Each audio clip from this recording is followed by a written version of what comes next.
What's up, class, and welcome to another lesson in the No Mod Shop class here on the Skooled Zone. Ever since I posted my original home plate tips and tricks video, I've been hard at work building it out and decorating it. This isn't going to be a completed tour video, it's just going to be a quick update video. But I'm about halfway finished with the final look, but people have been clamoring for an update video on how the reflooring worked out with the neat idea I showed you in that last video. Links in the description, the iCard above if you want to check it out. So, in a moment, we'll take a field trip over there and I'll show you how the new floor looks. But before we head over there, let's take a peek at this month's Wall of Fame. As you've seen in my past videos, I feature the names of my amazing Patreon supporters once a month on this here Wall of Fame. And here are my fantastic Patreons this month.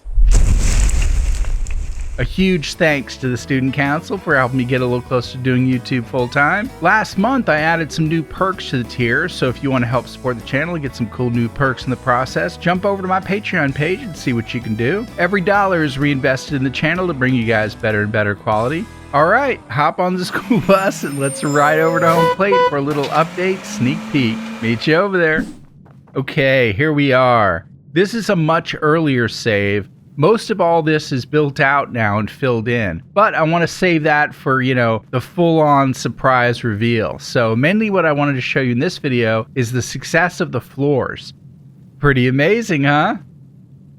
Now, I'm not going to lie, it did take a lot of patience. What I'm going to do now is show you some even earlier footage that I recorded of putting in some of the floors and how it started to become challenging as I painted myself into the corners, so to speak.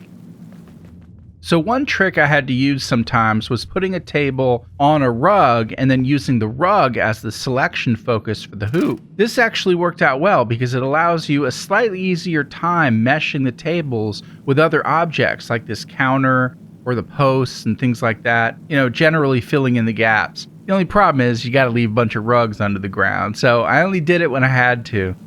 I also had to alternate sometimes between the basketball hoop and the totem pole. The hoop is a way better tool for this, but sometimes it group selects too much, even if you spin it around towards the wall and all that. So you have to resort to the totem pole sometimes for tighter areas. The totem pole is way more finicky than the basketball hoop, but it doesn't have that extended area out, where the actual hoop is, so it'll select a lot less. Now, one of the things you'll have to remember to do is quick save often.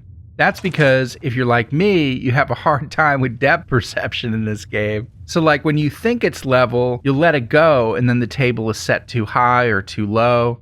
Sometimes it looks like it's at the perfect level and then you let it go and it's like underground and you're like, dang. So you definitely have to reload on those because otherwise it'll interfere with you putting a new table in there. And if you try to pull it back out again, you're going to group select everything. But if you could do a quick reload, then you can pretty easily learn what it looks like when it's just the right height and get it right each time. Now, it's not all frustrating. Sometimes you'll be pleasantly surprised at how well a placement works out, and you'll be encouraged to keep going. That's when it gets fun. You see the progress and you realize, wow, it's actually possible to refloor this place without mods. Eventually, though, you'll run out of room to select only the tables and hoop. You'll try as you might, but it just ends up group selecting everything. So at that point, you can just repurpose the area for something else. For example, this area is hidden behind my swanky bar. You don't even see it. And I'll cover up all the little tiny areas and those little gaps in the corners with like plants and lights and stuff, using a lot of the cool tricks from my lighting design video. So I'll put links to that as well. It's gonna look stellar, guys. I can't wait.